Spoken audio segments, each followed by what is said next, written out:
오늘 우리에게 주신 하나님 말씀 창세기 42장 1절에서 25절 우리 조금 길지만 우리 함께 읽어보겠습니다. 창세기 42장 1절에서 25절까지 말씀 함께 교독합니다. 그때에 야곱이 애굽에 곡식이 있음을 보고 아들들에게 이르되 너희는 어찌하여 서로 바라보고만 있느냐. 야곱이 또 이르되 내가 들은즉 저 애굽에 곡식이 있다 하니 너희는 그리로 가서 거기서 우리를 위하여 사오라. 그러면 우리가 살고 죽지 아니하리라 하매 요셉의 형 10사람이 애굽에서 곡식을 사려고 내려갔으나 야곱이 요셉의 아우 베냐민은 그의 형들과 함께 보내지 아니하였으니 이는 그의 생각에 재난이 그에게 미칠까 두려워함이었더라. 이스라엘의 아들들이 양식 사러 간 자 중에 있으니 가나안 땅에 기근이 있음이라. 때에 요셉이 나라의 총리로서 그 땅 모든 백성에게 곡식을 팔더니 요셉의 형들이 와서 그 앞에서 땅에 엎드려 절하매 요셉이 보고 형들인 줄을 아나 모른 채 하고 엄한 소리로 그들에게 말하여 이르되 너희가 어디에서 왔느냐. 그들이 이르되 곡물을 사려고 가나안에서 왔나이다. 요셉은 그의 형들을 알아보았으나 그들은 요셉을 알아보지 못하더라. 요셉이 그들에게 대하여 꾼 꿈을 생각하고 그들에게 이르되 너희는 정탐꾼들이라. 이 나라의 틈을 엿보려고 왔느니라. 그들이 그에게 이르되 내 주여 아니니이다. 당신의 종들은 곡물을 사러 왔나이다. 우리는 다 한 사람의 아들들로서 확실한 자들이니 당신의 종들은 정탐꾼이 아니니이다. 요셉이 그들에게 이르되 아니라 너희가 이 나라의 틈을 엿보러 왔느니라. 그들이 이르되 당신의 종 우리들은 12 형제로서 가나안 땅 한 사람의 아들들이라. 막내 아들은 오늘 아버지와 함께 있고 또 하나는 없어졌나이다. 요셉이 그들에게 이르되 내가 너희에게 이르기를 너희는 정탐꾼들이라 한 말이 이것이니라. 너희는 이같이 하여 너희 진실함을 증명할 것이라. 바로의 생명으로 맹세하노니 너희 막내 아우가 여기 오지 아니하면 너희가 여기서 나가지 못하리라. 너희 중 하나를 보내어 너희 아우를 데려오게 하고 너희는 갇혀 있으라. 내가 진실이 있는지 보리라. 바로의 생명으로 맹세하노니 그리하지 아니하면 너희는 과연 정탐꾼이니라 하고 그들을 다 함께 3일을 가두었더라. 사흘 만에 요셉이 그들에게 이르되 나는 하나님을 경외하노니 너희는 이같이 하여 생명을 보전하라. 너희가 확실한 자들이면 너희 형제 중 한 사람만 그옥에 갇히게 하고 너희는 곡식을 가지고 가서 너희 집안의 굶주림을 구하고 너희 막내 아우를 내게로 데리고 오라. 그러면 너희 말이 진실함이 되고 너희가 죽지 아니하리라 하니 그들이 그대로 하니라. 그들이 서로 말하되 우리가 아우의 일로 말미암아 범죄하였도다. 그가 우리에게 애걸 할 때에 그 마음의 괴로움을 보고도 듣지 아니하였으므로 이 괴로움이 우리에게 임하도다. 루벤이 그들에게 대답하여 이르되 내가 너희에게 그 아이에 대하여 죄를 짓지 말라고 하지 아니하였더냐. 그래도 너희가 듣지 아니하였느니라. 그러므로 그의 핏값을 치르게 되었도다 하니 그들 사이에 통력을 세웠으므로 그들은 요셉이 듣는 줄을 알지 못하였더라. 요셉이 그들을 떠나가서 울고 다시 돌아와서 그들과 말하다가 그들 중에서 시므온을 끌어내어 그들의 눈앞에서 결박하고 25절 명하여 곡물을 그 그릇에 채우게 하고 각 사람의 돈은 그의 자루에 도로 넣게 하고 또 길양식을 그들에게 주게 하니 그대로 행하였더라. 아멘. 우리 이 시간 장로님들 특송해 주시겠습니다.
우리 나팔 불 때 나의 이름 다시 다 같이 고백합니다. 나팔 불 때 나의 이름, 나팔 불 때 나의 이름, 나팔 불 때 나의 이름, 부를 때에 잔치 찬양하겠네. 감사합니다. 아멘. 좋으신 하나님,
할렐루야.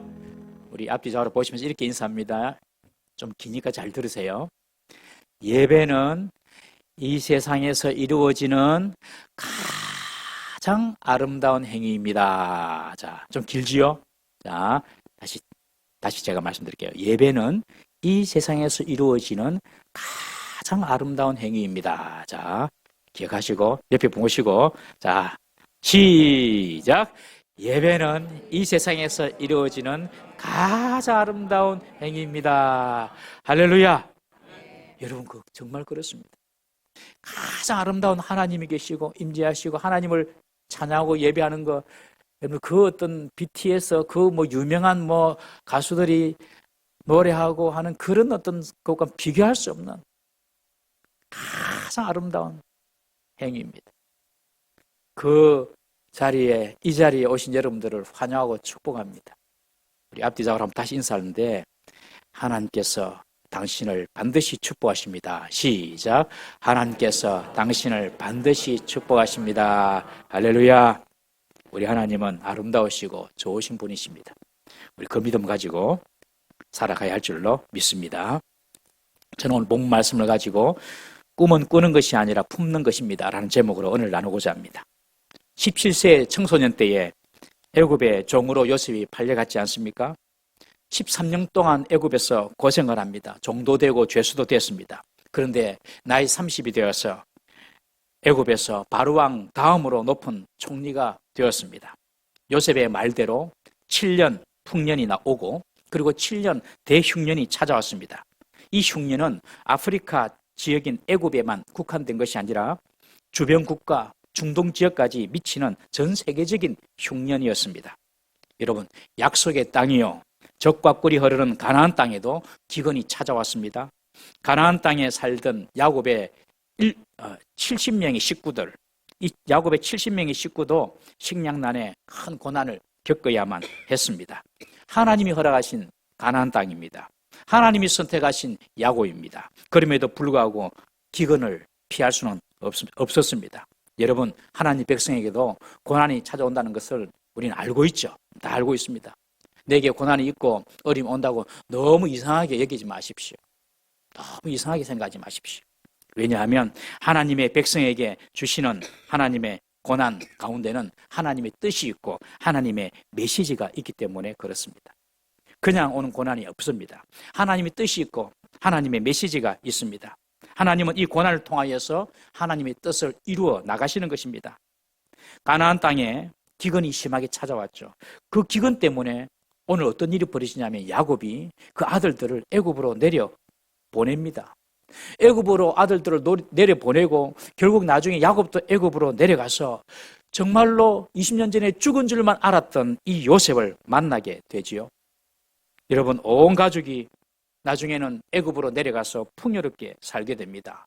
그 시작이 바로 가나안 땅에 미친 기근이라는 것입니다.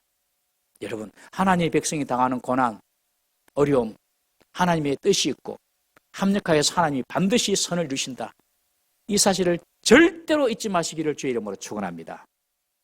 집 나간 둘째 아들이 아버지 유산을 다 탕진하고 굶주렸기 때문에 아버지에게로 다시 돌아와서 아들의 지위를 회복할 수 있었고요. 예수님을 태웠던 제자들의 배가 갑자기 일어난 풍랑 때문에 배가 파선의 순간까지 왔기에 제자들은 예수님을 깨우고 바람과 파도를 잔잔하게 하시는 그 예수님, 하나님의 아들 되신 신성을 가지신 그 예수님을 만나게 되는 것입니다. 하나님의 백성이 절벽 아래로 떨어지는 위기를 당할 때에는 하나님이 우리의 날개가 되어주심을 보여주시기 위함인 줄 믿으시기를 바랍니다. 여러분, 그러므로 우리가 이 세상을 살면서 가장 잘 사는 인생이 어떤 인생일까요? 돈을 많이 벌고 높은 자리를 차지하고 떵떵거리면서 이름을 떨치고 사는 것이 잘 사는 인생일까요? 그렇지 않습니다. 하나님의 품으로 돌아가는 인생이 잘 사는 인생입니다. 하나님과 함께 동행하고 하나님의 품으로 돌아가는 인생이 성공한 인생이 되는 것입니다. 여러분, 오늘날도 하나님은 고난을 통하여서 우리를 당신의 품으로 부르십니다. 너무 큰 고난은 안 겪었으면 좋겠습니다. 작은 고난 가운데서도 하나님의 뜻을 알고 빨리 주께로 돌아오는 그런 사람이 현명하고 지혜로운 사람인 것입니다. 하나님의 백성은요, 돌아오지 않으면 하나님은 계속해서 끊임없이 고난을 주십니다. 여러분, 나에게 끊이지 않는 고난이 있다 이렇게 생각하신 분은 빨리 하나님께로 돌아와야 됩니다. 그것이 하나님의 뜻이고 하나님의 메시지인 것입니다. 돌아오면 하나님께서 새로운 일들을 준비해 주십니다. 야곱이 애굽에 곡식이 있다는 소문을 듣고 아들들을 불러서 독촉합니다. 어찌하여 서로 바라만 보고 있느냐? 애굽에 곡식이 있다는 소리를 내가 들었다. 빨리 가서 곡식을 좀 사오너라. 그러면서 요셉의 형 10명의 아들들을 애굽에 곡식을 사러 보냅니다. 그런데 막내 아들 베냐민만큼은 보내지 않습니다. 베냐민은 야곱에게 특별한 사랑의 대상이었습니다. 아시다시피 야곱에는 4명의 아내가 있었죠. 그 중에 가장 사랑하는 아내가 라헬이었습니다. 그 라헬의 아들이 바로 이 요셉과 베냐민인데, 요셉은 어디서 죽고 없어졌고 지금 남은 것이 베냐민 막내 아들입니다. 그러니 이 아들 요셉을 잃어본 이 야곱으로서 베냐민마저 혹시 무슨 일을 당하면 어떻게 될까? 내가 그 슬픔을 견디지 못하겠다. 그래서 베냐민 막내 아들은 보내지 않습니다. 그리고 이 야곱의 마음속에 다른 아들들에 대한 신뢰가 없어졌어요. 이 아들과 다른 아들들과 함께하면 하나씩 없어져요. 그러니 이 아들들에 대한 신뢰가 없었기 때문에 베냐민을 맡기지 않습니다. 베냐민을 허락하지 않는 그 야곱의 요구에 요셉의 형들은 어쩔 수 없이 10명이 애굽으로 내려갑니다. 그런데 5절 말씀에 보시면 이스라엘의 아들들이 양식을 사러 간 자 중에 있다, 이런 표현이 있습니다. 이스라엘의 아들들, 야곱의 아들들이죠. 야곱의 아들들이 양식을 사러 간 자들 중에 있다. 이 말은 야곱의 아들들 외에도 많은 가나안 사람들이 곡식을 사려고 애굽에 내려갔던 것을 알 수가 있습니다. 당연히 가나안 땅에도 많은 기근이 있었기 때문에 많은 사람들이 곡식을 사려고 애굽으로 몰려들었을 것입니다. 하지만 그 중에서도 여러분, 하나님이 특별히 취급하시는 사람이 있습니다. 그들이 바로 야곱의 아들들이었습니다. 하나님은 야곱의 아들들을 택하시고 이스라엘 민족이 될 12지파의 근간을 준비하고 계셨던 것입니다. 야곱의 12아들은 다른 가나안 사람들과 똑같이, 겉으로 볼 때는 똑같이 곡식을 구하러 애굽에 내려가고 있었지만 하나님의 관심, 하나님의 시선은요, 이 야곱의 10아들들에게 있었던 것입니다. 이들을 통하여 하나님은 이스라엘의 건국을 계획하고 계셨기 때문입니다. 여러분, 우리가 이 땅에 살 때에 무수히 많은 하나님을 모르는 사람과 섞여서 살고 있지 않습니까, 여러분? 다 우리가 섞여서 살고 있어요. 직장에 다 같이 다니고요. 다 같이 공부도 하고요. 결혼도 하고요. 다 그렇게 삽니다. 하나님의 택한 백성이 이 세상의 사람 그냥 섞여 지냅니다, 여러분. 그런데 저와 여러분들은 섞여 지내지만 하나님께서 우리를 주목하시고 우리를 보시는 사람인 줄 믿으시기를 바랍니다.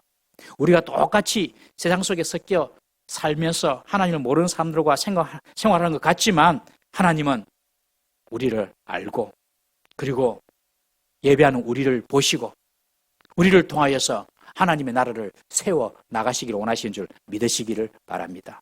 직장 생활하고 돈을 벌고 가정 생활하고 자녀를 키우고 학생들이 열심히 공부하고 성적을 올리고 다음 단계로 올라가고 이런 모든 일들은 똑같이 이 세상 사람들과 하고 있지만은 그러나 하나님의 사람들은 하나님께서 그 일들을 통하여서 하나님의 나라를 펼쳐나가시기를 원하고 계시는 것입니다.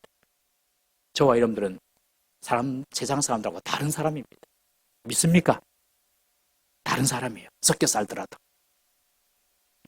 요셉의 이 형들이 애굽으로 곡식을 사러 가는 많은 사람들 속에 섞여 있지만 하나님은 그들에게 특별한 계획과 뜻을 가지고 계셨던 것입니다. 저는 여러분들이 하나님께서 내게 향하신 특별한 뜻을 볼 수 있기를 주의 이름으로 축원합니다.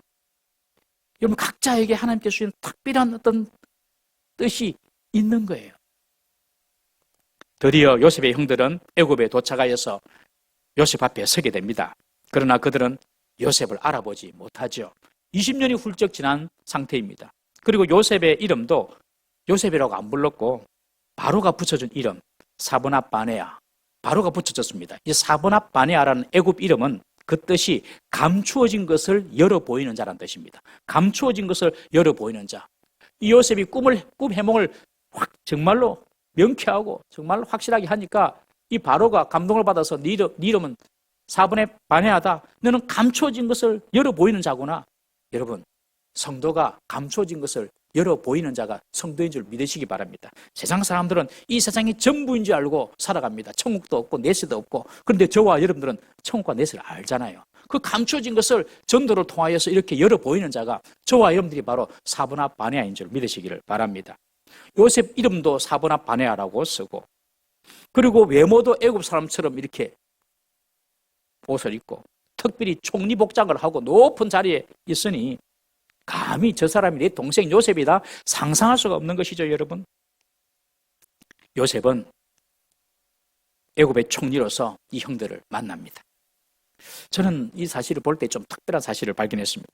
아니, 애굽의 총리인데 왕 다음으로 서열 2위인데 지금 직접 곡식을 사는 자들을 만나고 관리하고 있다는 것입니다. 바로왕 다음으로 가는 영광의 자리에 있는 사람 아닙니까? 대충 아래 사람 시켜서 일을 맡길 수도 있습니다. 자신은 총리니까 접대나 받으면서 총리의 영광을 누릴 수도 있습니다. 그런데 요셉은 총리라는 그 영광의 자리에서 내려와서 일반 평민과 함께 섞여서 곡식 파는 일을 살피고 있습니다. 지금 요셉이. 놀랍지 않습니까, 여러분? 보면 예수님의 모습 같습니다.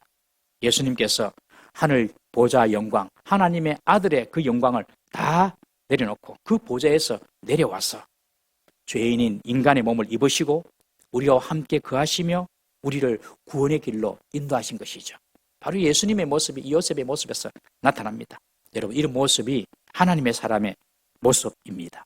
요셉은 대접받는 자리에만 앉아 있으려고 하지 않고 내려와서 현장 속에서 직접 현장을 진뒤주의하고 있는 것입니다. 저는 이번에 주일학교 여름 수련을 보내면서 저는 개인적으로 많은 감동을 받았어요. 3년 만에 제대로 하는 수련회였습니다. 살짝 우리 교육자들도 3년 만에 하니까 감이 살짝 좀 떨어질라 한다. 그래가지고 교육자들이 더 많이 기도하고 더 많이 회의하고 더 많이 점검하고 그렇게 했습니다.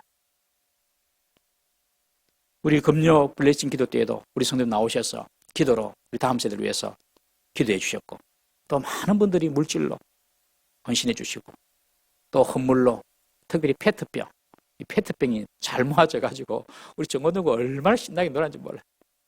페트병 하나 갖고 오는 것도 여러분들 헌신이거든요. 정호동에서 페트병 필요합니다. 그러면 그거 갖고 와가지고 놔주고 여러분 그런 모든 행위, 작은 행위들이 여러분 하나님께서 보실 때에 큰 하나님 보시기에 큰 축복의 대상인 줄 여러분 믿으시기를 바랍니다. 이번 여름 더 더운 것 같아요. 저도 그제 중고등부 1시간 반 설교하고 왔는데 목이 완전 잠겨가지고 오늘 서목사님도 보니까 목이 잠겼어요. 아이들은 쌩쌩하지. 아이들은 쌩쌩 우리만 먹고 싶어요. 그래도 괜찮아요. 아이들은 지금 한 3년 만에 수련을 하니까 거기 보면은 전혀 예수 안 믿는 아들도 와가지고 앉아있고 그러는 거예요. 너무 귀한 거예요. 그런데 그 봉사를 하는데 더워 죽겠는데 식당에서 채 썰고 밥하고 우리 유년부 초등부부터 그런 권사님들 집사님들 이제 어떤 분은 교회 나오셨는데 봉사하시는 분도 계시고 저는 여러분들은 그냥 대충 보는지 모르겠지만은 저는 너무 감동이 되는 거예요. 저분들이 지금 뭐 하고 계시노? 하나님의 일을 하고 계시는구나. 하나님의 일. 하나님이 기뻐하시는 일을 하고 있는구나. 저는 너무 감동이 됐어요. 뭐 한다 그러면은 우리 성도들 헌신해가지고 이 되게 하고 정말 우리 교회는 피 안 나게 안 드러나도 이게 헌신한 분이 너무 많구나. 여러분 이게 요새예요. 요새 그냥 저 위에 앉아가지고 있는 게 아니라 필드에 내려와가지고 현장에 내려와가지고 같이 뛰는 것입니다. 여러분 우리 교회에 나오시는 성도님들은 내가 교회를 위하여 한 가지 이상 사역은 꼭 하실 수 있기를 주의 이름으로 축원합니다. 현장이 있어요. 현장이.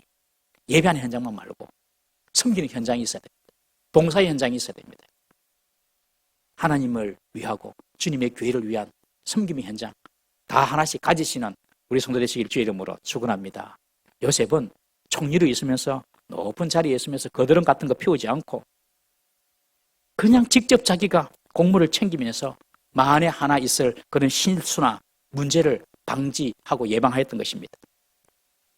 애굽의 총리를 만난 이 요셉의 형들은요, 요셉에게 절을 하였습니다. 총리 앞에 왔으니까 절을 해야죠. 20년 전 형들의 볕단이 요셉 자신에게 절하던 꿈이 지금 그대로 이루어지는 것입니다. 요셉은 자기에게 절하는 형들을 알아보고 그가 꾸었던 꿈을 생각했다라고 오늘 성경에 적고 있습니다.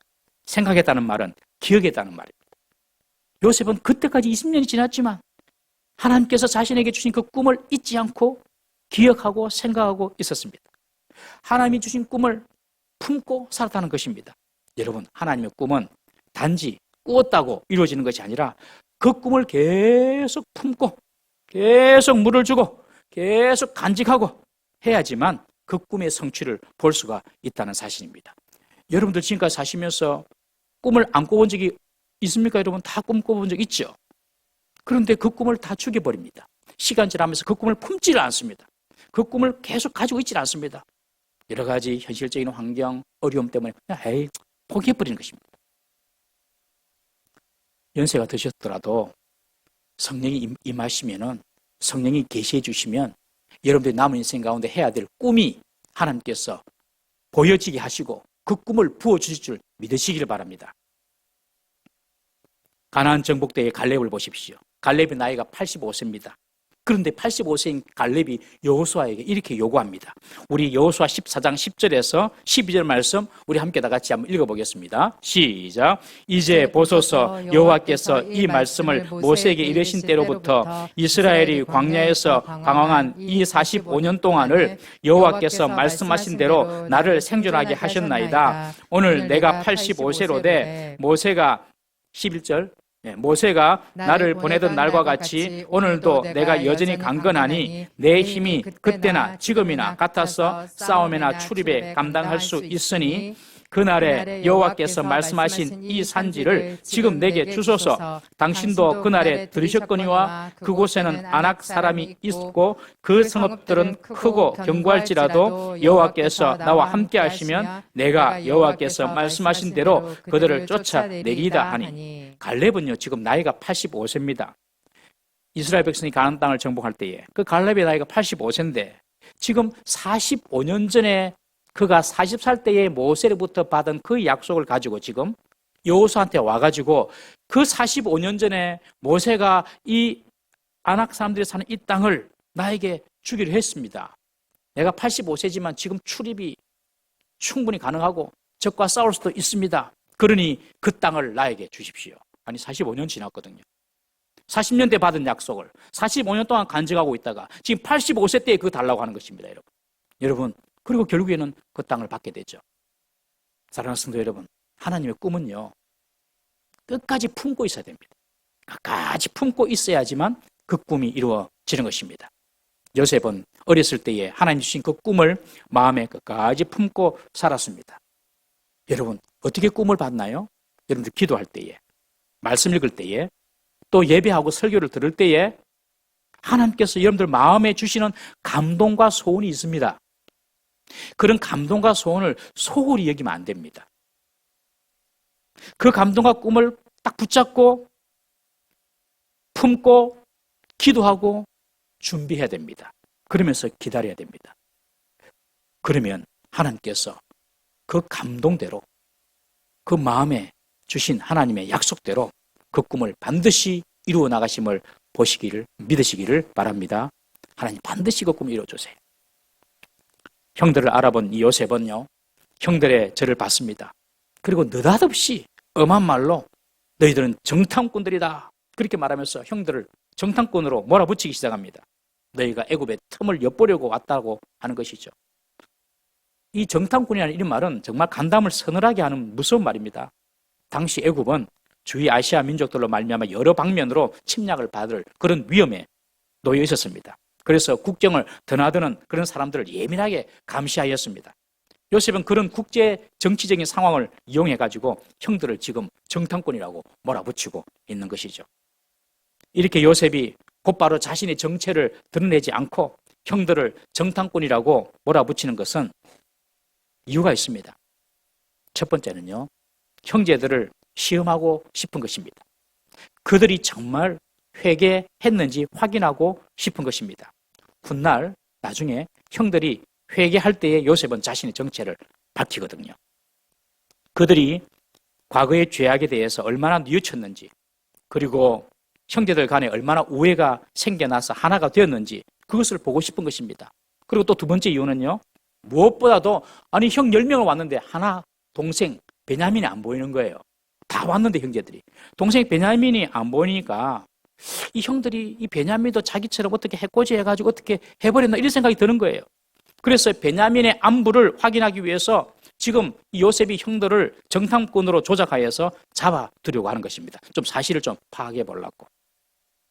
아닌 밤에 홍둥깨로 형들은 예상치 못한 상황에 너무 두려워하고 당황했습니다.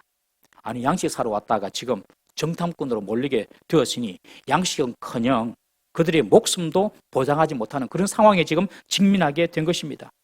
형들은 자신들의 출신과 그리고 애굽의 목적들을 쭉 설명을 하면서 우리는 정탐꾼이 아닙니다. 적극적으로 변호하기 시작했습니다. 우리는 다 한 사람의 아들들인데 막내 아들은 아버지한테 있고 또 하나는 그냥 없어졌습니다. 그렇게 다 요셉의 이야기까지 다 이야기합니다. 베냐민은 아버지와 있고 그냥 한 아들은 없었다고 그렇게 이야기하는 것이죠. 그러면서 자신들의 신분이 믿을 만하다. 그걸 계속 어필을 하는 것입니다.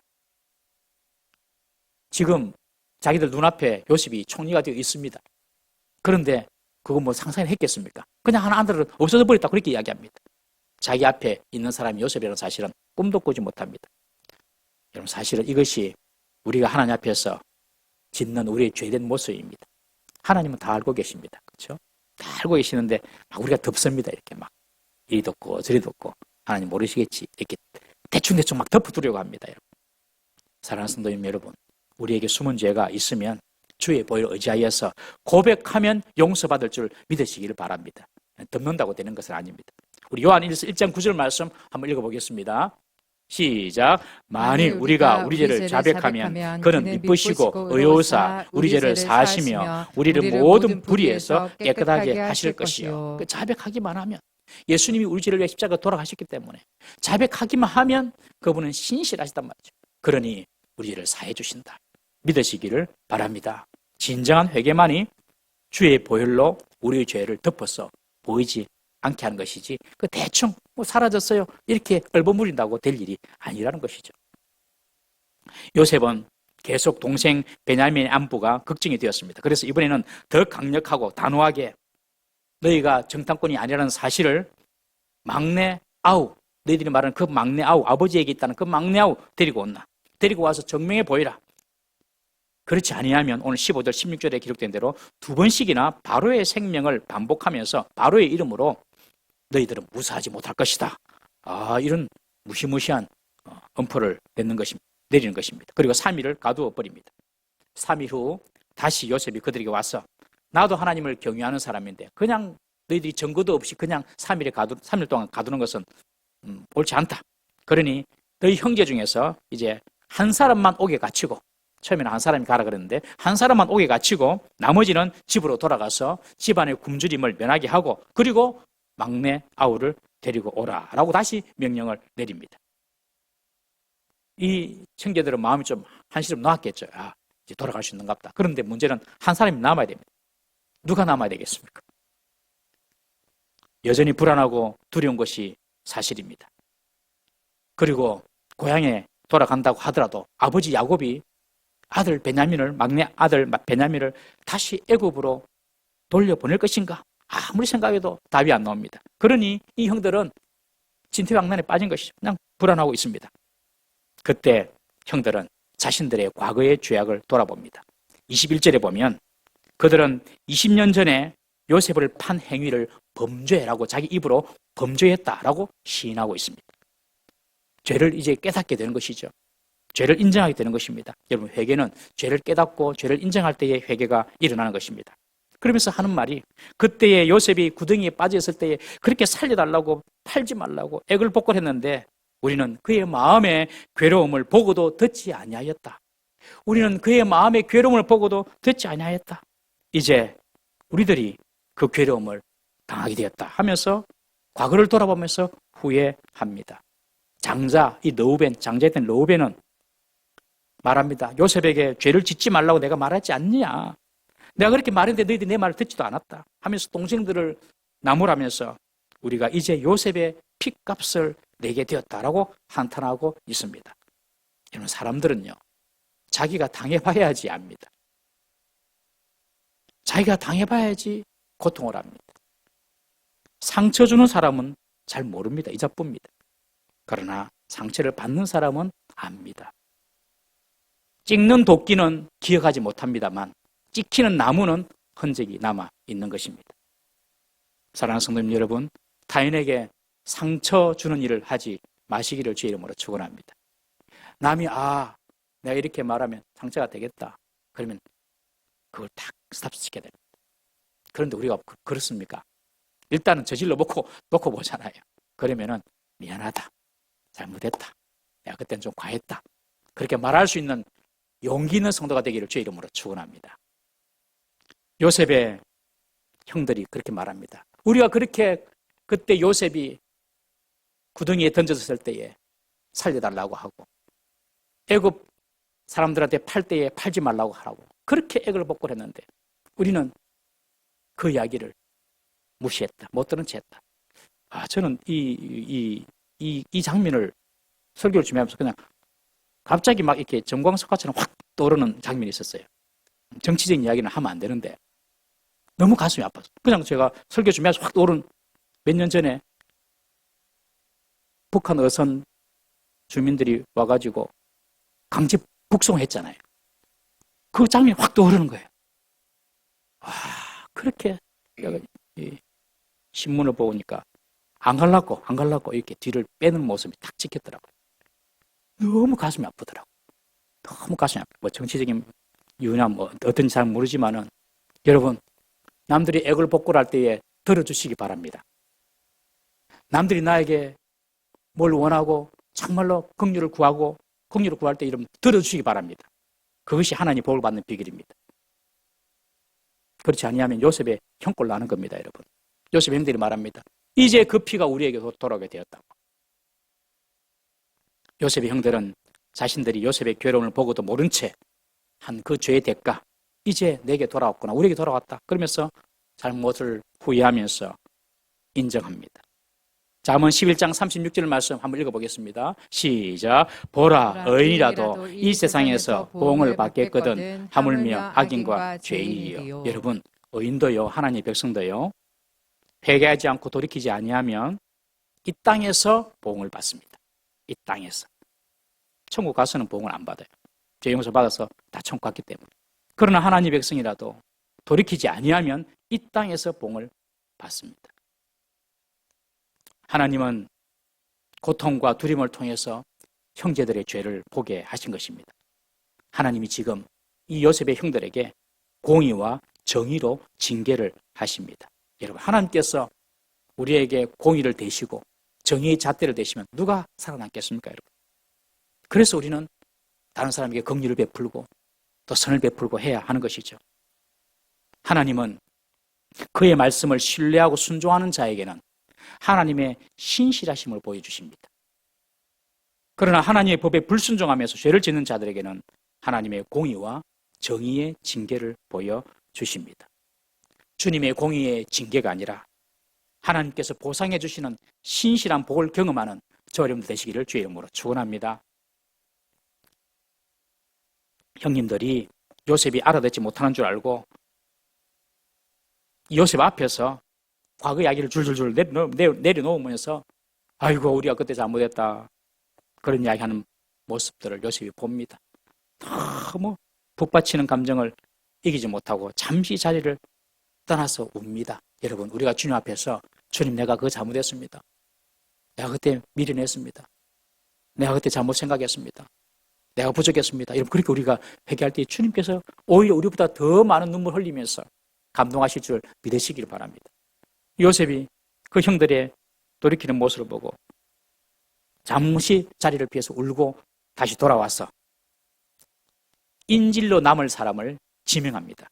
시므온을 지명합니다. 시므온은 둘째 아들이거든요. 시몬을 딱 지명합니다. 시몬 남고 포박해라. 딱 시몬을 형제들 본 앞에서 딱 묶어버립니다. 나머지 9명은 집으로 돌아가라. 그리고 막내 아들 베냐민을 데리고 오라. 여러분, 남는 시몬 심정이 어땠겠습니까, 여러분? 왜 시몬을 남겼을까요? 추측할 수밖에 없습니다. 성경에 나와 있지 않으니까. 형제들을 대표하는 사람은 르우벤 아닙니까? 르우벤. 장남을 남겨야죠. 근데 이 르우벤은 요셉이 팔리는 것을 싫어하고 요셉이 죽임을 당해서 싫어하고 요셉을 보호해줬던 사람이거든요. 이 르우벤은 요셉을 살려주려고 했던 사람이에요. 르우벤하고 유다가 요셉을 살려주려고 했죠. 그러니 이 르우벤은 뺀 것 같습니다. 그리고 이 두 번째 시몬은 아주 잔인한 성격의 소유자였습니다. 아시다시피 여동생 디나의 강간 사건 때에 세겜 사람들 앞에 가서 세겜 사람들을 기만하여서 할례를 다 하게 합니다. 너희들 할례하면 내 동생 주겠다. 그래가지고 이 세겜 사람들이 다 할례하고 있는 가운데 이 시몬과 레위가 칼을 들고 와서 그 사람들 다 죽여버리잖아요. 아주 잔인한 성격의 사람이 이 시몬입니다. 그래서 아마 이 시몬을 남기게 하지 않을까 추측할 수밖에 없습니다. 시몬의 마음이 어땠을까요? 자기 혼자 남고 형님들은 다 집으로 돌아가고 아마 이것이 형들과의 마지막 장면이다 이렇게 상상할 수도 있었을 것입니다. 어쨌든 시몬은 남게 됩니다. 그리고 요셉은 사람을 시켜서 그 형들의 자루에 곡식을 채운 후에 그들이 지불했던 돈도 도로 그 자루에 넣어두라. 그렇게 해서 돈도 가져가게 합니다. 이제 형들은 가나안 아버지 집으로 돌아가게 됩니다. 오늘 본문에서 여러 가지 우리에게 주는 교훈이 있지만 여러분 20년이 지났지만 이 요셉은 자신에게 주신 하나님의 그 꿈이 실현되는 것을 보고 그 꿈을 기억해냈다. 생각해냈다. 라고 말을 하고 있습니다. 요셉은 계속 그 꿈을 품고 살았던 것입니다. 여러분 신앙생활이 뭐 하는 겁니까? 무엇이 신앙생활입니까? 주일마다 예배하고 기도하고 말씀 보고 그것이 어떤 신앙의 경건의 모습은 맞지요? 그렇지만 진짜 신앙생활하는 것은 하나님께서 내게 주신 약속, 하나님께서 내게 주신 말씀 그것이 10년이든 20년이든 평생 간직하고 그 말씀을 품고 그 말씀을 묵상하며 그 말씀과 동행하는 것이 바로 신앙생활하는 것인 줄 믿으시기를 바랍니다. 우리가 주일마다 교회 와서 예배하잖아요. 예배하는 이유 중에 한 가지가 뭐냐면 예배 안 하면 하나님 말씀 잊어버립니다. 하나님도 잊어버리고요. 그런데 예배 시간 오면은 하나님 말씀을 듣고 하나님 말씀을 기억하고 그 말씀을 다시 품는 것입니다. 그리고 다시 다짐합니다. 그러니까 하나님 말씀을 기억하고 품고 다짐하고 그 시간이 이 예배 시간입니다. 이 예배 시간이 얼마나 중요한지 모릅니다. 그리고 그 말씀을 끝까지 품고 언제까지 품냐면 천국 갈 때까지 품습니다. 천국 갈 때까지 그 말씀을 끝까지 품고 있다가 주님께서 오라 하면 그냥 미련 없이 가는 겁니다. 그 말씀 품고 이것이 바로 신앙생활입니다. 끝까지 하나님의 말씀을 붙잡고 그 말씀을 품고 그 말씀과 동의하는 삶, 그것이 바로 신앙생활인 줄 믿으시기를 바랍니다. 여러분들 마음속에 그 하나님의 말씀이 있으십니까, 여러분? 그 말씀을 꼭 소유하시고 잊지 마시고 품고 그 말씀과 동의하는 우리 성도 되시기 바랍니다. 그러면 여러분들에게 주신 그 말씀 하나님께서 반드시 이루어 주십니다. 하나님의 말씀이 성취되는 삶을 사는 우리 모든 성도 되시기를 주의 이름으로 축원합니다. 기도하겠습니다. 오늘 이 시간 한번 말씀을 생각하시면서 기도하십시오. 하나님, 내게도 주의 말씀을, 주의 약속의 말씀을 들려주십시오. 그 말씀을 품고 살게 해주십시오. 하나님, 내게도 내 남은 인생 하나님의 꿈을 꾸게 해주십시오. 내가 지금 뭐하고 살고 있습니까? 내가 뭐 때문에 직장 다니고 있습니까? 내가 뭐 때문에 결혼을 하고 가정을 일구며 공부를 하고 살고 있습니까? 하나님, 하나님의 꿈을 나에게 부어주십시오. 그 꿈을 내가 품고 하나님의 나라와 영광을 위하여 그 꿈을 이루게 하여 주옵소서. 다 같이 한번 주여 꿈을 주시옵소서 한번 부르짖고 통성으로 기도하시겠습니다. 주여 꿈을 주시옵소서.